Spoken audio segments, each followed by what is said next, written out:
Hello, everyone. Welcome back to another edition of StarSound Speaks, episode 123. This is your host, Irlianna of StarSound Astrology. So today we're going to talk about the entrance, which just happened a few minutes ago, of Venus's entrance into the sign of Scorpio. And so Venus will be transiting through the sign of Scorpio for about the next 5 weeks. It will finish up on October 7th. When it moves into Sagittarius. So what does this mean? Well, before we get into that, I just wanted to say a very big thank you to everybody who reached out and about Toby. Toby is still not in my house right now, my missing kitty, but I do still hold out hope. And I have to say, one of the great things that I've discovered in my journeys is a technique called EFT. I don't know if you've ever heard of it, emotional freedom technique. And it consists of tapping on certain parts of the head and the body and the hands and such. You can look it up. There's literally thousands of videos on this on YouTube. And you can do it for any kind of stressful situation. It could be grief, stress, anxiety, PTSD. You know, I've used it for everything and anything for about a good 10 years. And it's really helped me come into a really calm, still centered space where I can then just feel even and feel okay with everything as it is and as it isn't, you know, the fact that she's not here in this moment. So there's a huge amount of peace. So I highly recommend that if you're not familiar with it. So anyway, moving along. So Venus has been in one of her two domiciles. Venus is domiciled Taurus and Libra. So it's just spent 6 weeks in its home base, very happy there. Now it loses its dignity and it goes into the sign of Scorpio. So that's a tougher place for Venus. And to better understand this, it's like, you know, we all do very well in our home base, right? I mean, at least for most of us. And so when a planet is not in its home base, so to speak, in its own domicile, it has to be hosted by somebody else. And so Venus in the sign of Scorpio is in the, she is being hosted by Mars, right? Scorpio is ruled by Mars. So it's tough, right? It's the exact opposite. It's, you know, where Mars cuts things and separates, and Venus always wants to unite. So it's challenging. So especially these next 2 weeks, it's gonna really, you know, Venus is gonna be put through the hoops, so to speak, and what that relates to is our relationships with others, our self-worth, our relationship to ourself, and the things that are important to us, the way in which and how we connect and the quality of how we connect. So it's all going to take a different turn. Not like bad turn, it's just different. And so is it challenging? Yes, it's, you know, when it's in the sign of Scorpio, it's a deep dive. You know, Venus is used to just love, like when you think about, you know, some ambassador, you know, and some light, lovely pleasantry, you know, and let me wear my nice Ralph Lauren outfit and we'll sit on a velvet sofa and have tea. And it's all very lovely and pleasant. And maybe we can draw pictures or, you know, together, or discuss, or, you know, look at these beautiful flowers, you know, it's all about beauty and harmony. Well, when Venus goes into the sign of Scorpio, I know that sounds really weird, but the thing I was thinking of, what flashed in my mind was Scorpio is it's an intense sign, right? For any of you guys that are Scorpios, you know, you are not the water cooler of the zodiac. Water cooler talk, no water cooler talk. So for the next 6 weeks, we're going to be looking at, Venus is going to take a trip into the underworld, really. And it's going to be, it can be a very incredibly healing experience. Not easy because, you know, like I said, Venus wants to be, you know, light and pleasantry, but this is going to bring a lot of, it has the potential to bring a lot of healing and transformation around the subjects that are so taboo to us, or so forbidden, or ones we're afraid of or fearful about. So, you know, I thought this is like a totally crazy analogy, but it's like as if, can you imagine? I mean, this does sound kind of like something out of a movie. Can you imagine if if you imagine Venus as represented by like the woman who's the welcome wagon lady, you know, she's like sweet and chirpy and lovely and pleasant, and she comes to a house that she's not been to before, thinking, oh, you know, here's some new tenants, and so we'll bring the little donuts and the little basket of goodies, or I don't know, whatever. Do they still have welcome wagons? I don't know. But, you know, this little welcome to the neighborhood, friendly little basket of things. And she rings the doorbell, and, you know, who answers the door but some guy wearing like S&M leather and chaps and, you know, just brute, right? And he like takes her inside, and for 6 weeks she doesn't go out of that house, and like obviously when she leaves, it's going to be a whole different experience of what it means to relate to another and connect.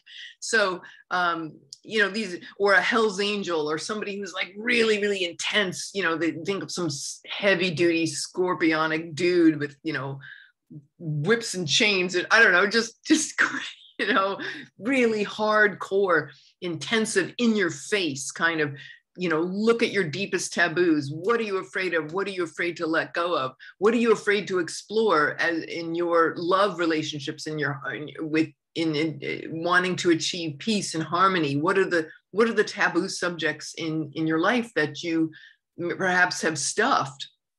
Well, this next 6 weeks is 6 weeks are going to give us, I almost said 6 weeks. Okay, there it is, right? It's going to give us some real opportunities to find out, you know, what exactly what it and how. Maybe we'll discover things about ourselves and the way we relate to others and our relations to others that are that we didn't realize, that are like their subconscious motives and agendas that are running the show that we didn't realize, that will, you know, perhaps reveal themselves. So it's going to make two, as Venus moves through Scorpio, it's going to square Saturn in Aquarius. So that'll be around September 16th, 17th. It'll make a square. So that'll definitely be a cosmic reality check. Saturn is tough, and it's about integrity and responsibility, and, you know, looking at boundaries, and maybe where do we exclude others or ourselves in relationship, and where do we include and where do we exclude, right? If you think of Saturn like the god of boundaries and the known world versus the unknown, because remember, like in ancient astrology, Saturn was is the last visible planet, and it was the ancients didn't see anything beyond that. So it's definitely about this, you know, the end of the known world and the beginning of the rest. So that Venus squaring Saturn next week is going to bring up a lot of, you know, it's a challenge. It's a challenging aspect with a challenging planet, with Venus not in her home sign. So there's a lot of uncomfortability that may come up in our relations with ourselves and others. And maybe some of this might be about what is Scorpio, right? Love. Well, I say love because it's Venus. Love as it relates to, you know, life, death, sex, and taxes. You know, it's just very heavy duty. And like I said, it could be, you know, these ways of relating that are intense and dramatic and obsessive, and maybe on the dark side, you know, it's dominating.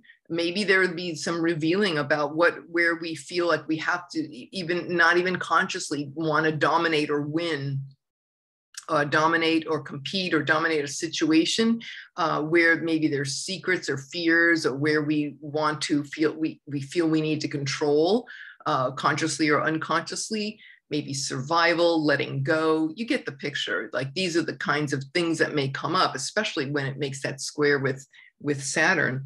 And so, yes, this is not a pleasant little tea party of the 6 weeks when it comes to relations and relating, and when it comes to examining our self-worth, when it comes to examining what are the things that are truly important to us. You know, we really get to do a deep dive here. And so you could imagine, like, you know, the church lady or the welcome wagon lady at the house of the Hells Angels, 6 or 8 guys with like black leather, you know, motorcycle, right? And they're taking her in, and they're going to school her about what it's like to connect. Oh my God. Put her over his knee. No, it's like, I don't know, just Venus in Scorpio. What can I say? It's just very, it's not what she had in mind, right?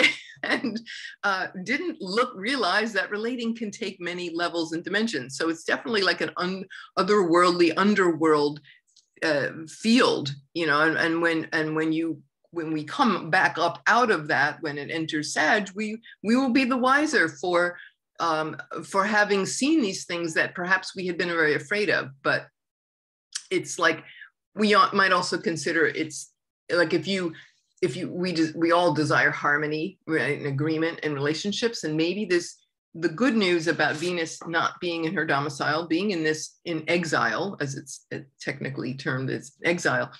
When you think about some of these in exile, they can't really get their work done the way they're used to, right? But the grace of this is that we get to examine things in a different way, in a deeper, more potentially cathartic, emotionally cathartic, transformative way that really changes our life. It's like if you really want to heal, and if you really want to have good relations, we have to look at the dark side. We can't just surface it, right? And pleasantry. It's like when we go deep, you want truth, you want harmony, then we have to let in the shadow and really examine that profoundly and deeply, because that is really what's going to, what's really going to come across. Something dies and is reborn would be a very scorpionic, in order to have rebirths, what needs to die, what ways of relating are toxic and don't serve us. So anyway, September 16th, 17th, Venus will square Saturn. So that's definitely a reality check. And Saturn wants to challenge and restrict and conserve. It's like, okay, like put the brakes on that, right? But in a way, consider it that, whatever it's asking us to put the brakes on, or where we feel challenged, it's really an integrity check. It's really, Saturn is really our friend, tough as Saturn might be. Feeling that melancholy or that need to do something for the betterment of all in a Saturn in Aquarius, but it certainly it does provide us with a very needed integrity check. So if it hurts and it's not pleasant, just know that it's doing its work, and it's helping us to realize where have we been out of integrity, where have we maybe not taking responsibility in our relationships. And what needs to change. It's Saturn's retrograde. So let's step back, right? Retrograde, step back and look and see, what needs to be corrected in our relationships. And then after the 17th, then about 5 days later, September 22nd to 23rd, Venus is going to oppose Uranus, right? So the Saturn-Uranus square is the big deal this year, the big hardcore, that square transit, which came up in January, came up in June. It'll come up one more time at the end of the year, where Saturn and Uranus will exactly square. So they're squaring by sign right now, not by degree, but so we're still feeling it, but it'll really be more exacerbated one more time at the end of the year. I think it's about December 24th. So Merry Christmas, everyone. We're going to be, we're looking at how, what needs to change and what needs to go in terms of our society, in terms of our relationship to, what kind of the foundation of our reality, where do we want to progress, and where we feel we're holding ourselves back. But Venus is going to make that opposition September 22nd, 23rd. So that might be, it's interesting. At first it makes a square with Saturn. So it's like saying, okay, I'm getting serious about this. I'm looking at my relationships in a very somber, serious manner of what fundamental changes need to occur, perhaps. And then the opposition with Uranus is like saying, okay, once Venus has passed that gauntlet, then it opposes Uranus. It's like, okay, you want to be free. You're being responsible now. You've had a 2x4 cosmic reality check with Saturn squaring. Now we get to now in the opposition with Uranus, it's like saying, okay, what do you need to do to be free? And your desire to liberate yourself and to be inventive and try new things, or maybe relate in a different way, or have unusual different kinds of relationships or love connections, just like stepping out of the box and allowing oneself permission to try on new ways of relating. So that's that. And I would say too, just watch these themes now, whatever is coming up for us in these next 2 weeks, because later in the year, when we have that Saturn Uranus square, Venus is going to be going retrograde in Capricorn, which is ruled by Saturn, right? So these Saturnian themes about, heaviness, responsibility, making significant changes to our relationships. Wow, I don't know if you can hear that, but right now a horn is blaring. So it's like, that's the universe saying, pay attention, right? I program horns, whistles, sirens to mean that, hey, pay attention. Oh, okay, thank you. I got it. See, I got it, and it stopped. So I'm paying attention, and hopefully you are. I don't know. I just share this freely from my heart. Take from it what you will. But anyway, late December, yeah, Venus, these themes about integrity and responsibility in relationships, in our finances. Venus rules personal finances. And so these themes will be coming up again, and our talents and our resources and the things that are important to us. So these themes will be revisited again for a very interesting 5-week period from about December 18th into the middle of January. We will have Venus retrograde, but we'll talk about that another time. Just to say that, make a note of what comes up now, because as we do our work and meet these challenges now, then perhaps we might see a whole nother, when we do that work, we see a whole nother facet present itself that we can, move through and embrace. So that's my suggestion. So again, just to quickly go over, here's some, themes in general. Venus and Scorpio, you could say it's like love in a pressure cooker, a cocotte minute, as they say in French. I love that, cocotte minute. I learned that the other day. New vocabulary word, a pressure cooker. So amour, l'amour dans un cocotte minute, love in a pressure cooker. What is that like? That's not where love wants to live, in a pressure cooker. Well, there's some unconscious fears of love, perhaps. Where are we afraid of loving? Where are we afraid to let go, to accept what is love, to accept what is? Not like we have to agree with it, but just the acceptance of something. Is there a hidden agenda, we might want to ask ourselves, with Venus and Scorpio? Is there, in the name of love, is there a hidden agenda?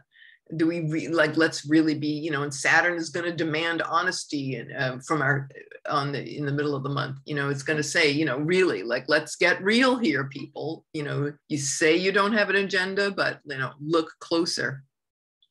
It might reveal itself during that time.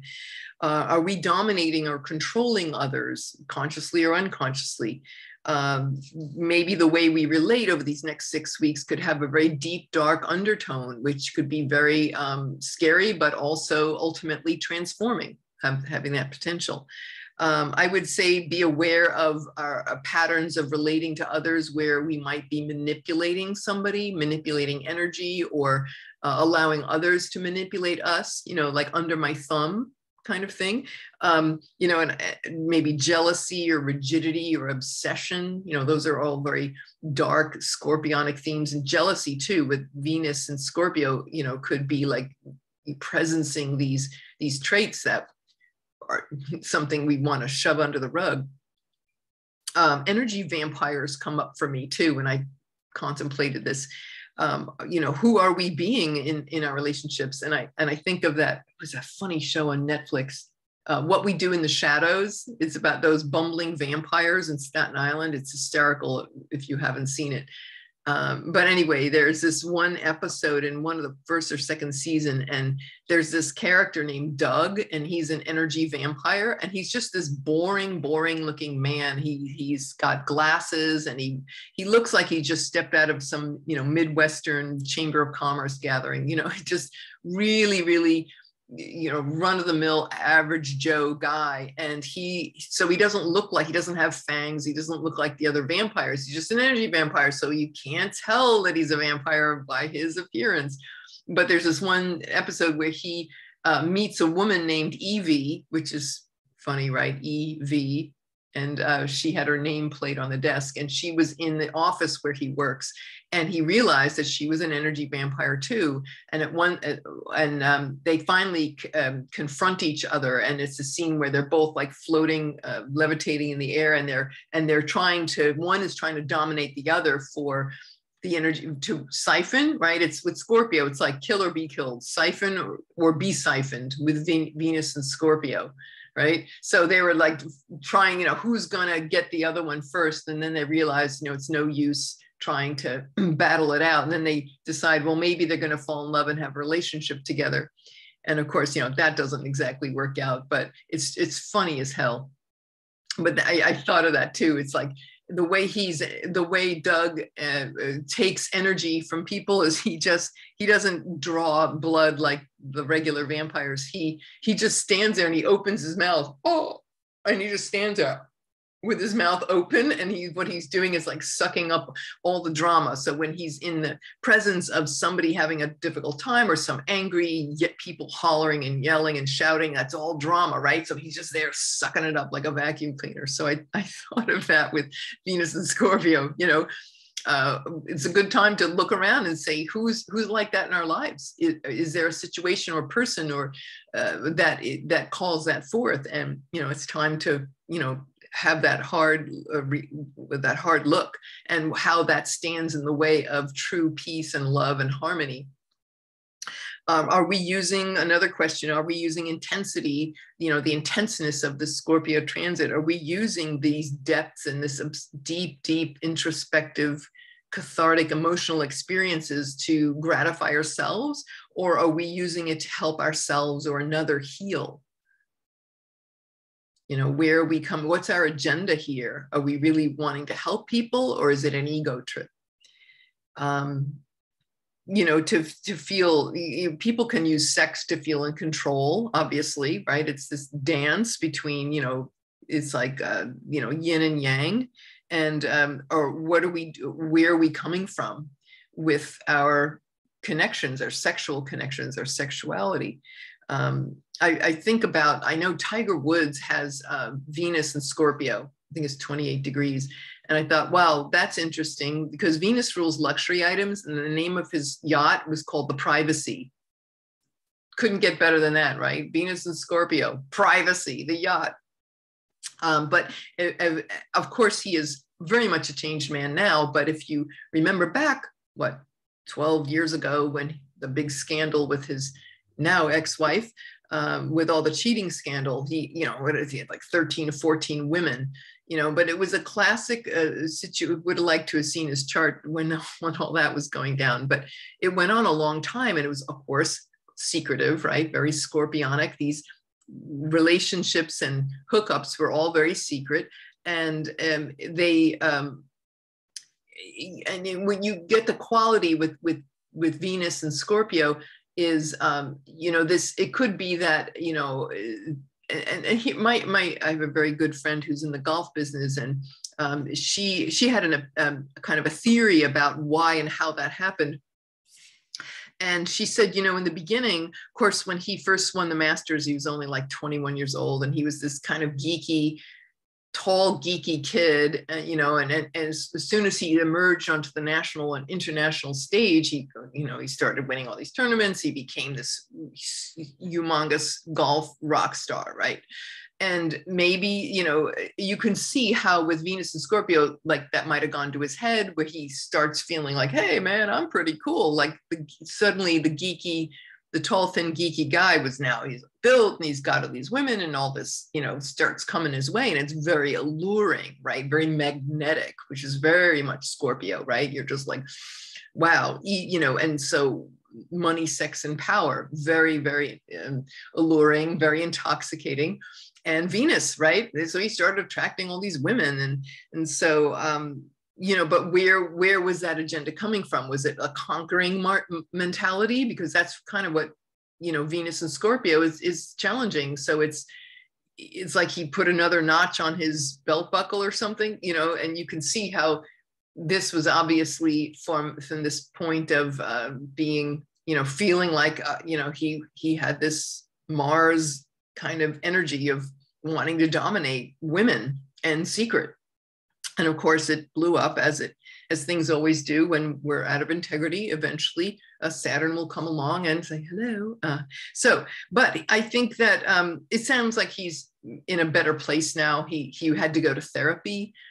He went to therapy to explore, you know, he said that he had a sex addiction. So not me calling it as that, but just him. And he got therapy and he cleaned his act up. So you can see how this transformative nature, the transformative power and potential of Scorpio to go from that manipulative, controlling, you know, I'm gonna notch one more on my belt kind of energy of dominance to, wait a minute, you know, let's step back and rewrite that story and how we relate to women. So I'm sure with Venus and Scorpio, you know, well, I'm sure that he is with one person right now, this woman who, young woman who he's been with for, I think, a few years now. So all of that has passed, that tawdry, you know, hookup scheme with all those women, 18 women or whatever it was in the dark. So he's seeing that he can have intense transformative relationships and deeply penetrating insights and such, but you don't have to do it where you're, you know, chasing down all these women. So that's just an example. It came to mind about him, you know, with him having Venus and Scorpio. But I would say too, and especially when Venus squares Saturn next week, just think perhaps, you know, if we want harmony and agreement and balance, you know, who doesn't, we have to examine our shadow. I think that's probably going to be the main lesson there. Take responsibility, get back into integrity. If there's anything that's unspoken and hidden, I would say not just with our relations, but our relationships with money and finances, other people's money, our own money, investments. There may be some secrets that come to light. You know, there's all manner of things. And Mercury is preparing to go retrograde in Venus-ruled Libra. So very much so. That's a whole nother story, but very much so that we might discover some things that, you know, might have been hidden, or just revisiting some ideas and attitudes around money and relating and relationships. And so that's also kind of coming to fore in the background. I would say too, in wrapping this up, you know, something dies, something's reborn. I would say if we want to have healthy, strong relationships, this is the time with the Venus transit through Scorpio where we would really take that on a very deep, intense level of really penetrating insights and doing some introspection and research and introspection on the inner to see, you know, what is it that makes us tick? What is that mechanism that maybe we're not aware of that has us behave in a certain way? I would say too, I think about what my spiritual teacher said, don't pray for peace, pray for truth. You know, so if you want a healed, transformed relationship around all of these subjects, we have to go and dig and look at that shadow and look at the truth in order to have that Venusian peace and harmony and sweetness. This transit is going to demand that we look at some deep, dark subjects. And so, yeah, anyway, that's all I have for today. Just thought you might like that. And I hope you get some value out of this. Let me know what you're thinking or how this transit is shaping up for you. You can always leave your comments down below. Love hearing from you. And yeah, that's all for now. So Take care. Have a great week. And I hope that I will see you all soon. This is Irlianna Samsara, StarSound Speaks, StarSoundastrology.com. Thank you all for listening. Namaste.